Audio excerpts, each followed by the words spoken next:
اليوم جولتنا استثنائية مع أثر من مخيمات أهلنا في الشمال السوري. خلوكم معي. السلام عليكم، شلونك يا عمي؟ كل عام وانتم بخير، بارك طاعتكم، هاي أول شيء. الله يبارك فيك وعبال كل سنة إن شاء الله. شلون رمضان عليكم؟ الحمد لله رب العالمين، ساتر الله. منيح الحمد لله، عايشين بس وضعنا لتحت الصفر. ابني هذا الصغير مريض مع تضخم بالكبد بيورم. والله الامور تعبانه على كل الناس. والله الوضع زفت، النت ما ضل لا دور ولا حدا. الحمد لله رب العالمين، الحمد لله. والله غلا وفقر وايش بدنا نساوي؟ وضع المادي صفر. والله أحواله سيئة. انا عندي ولدين مع شلل دماغي، ضمور رباعي، شلل رباعي.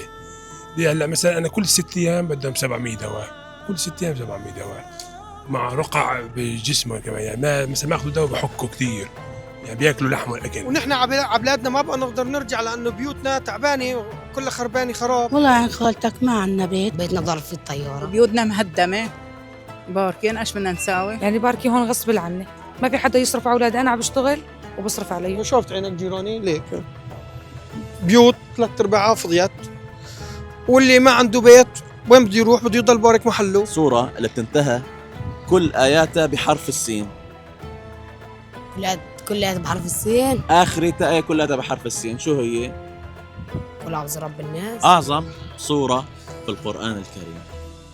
سورة الفاتحة. عدد السور في القرآن الكريم 114. 114. جائزة مقدمة من شقائق النعمان، كل عام وانتم بخير. عنا جائزة مقدمة من منظمة شقائق النعمان، كل عام وانتم بخير. قسيمتين ماليات مقدمات وانتم من بألف خير منظمة يا رب. شقائق النعمان بشهر رمضان الله الكريم. يجزيكم الخير يا رب. وإياكم إن شاء الله. شو هي قبلة المسلمين؟ قبله قبلة المسلمين القبله الكعبه. العيد اللي بيجي بعد رمضان مباشرة شو اسمه؟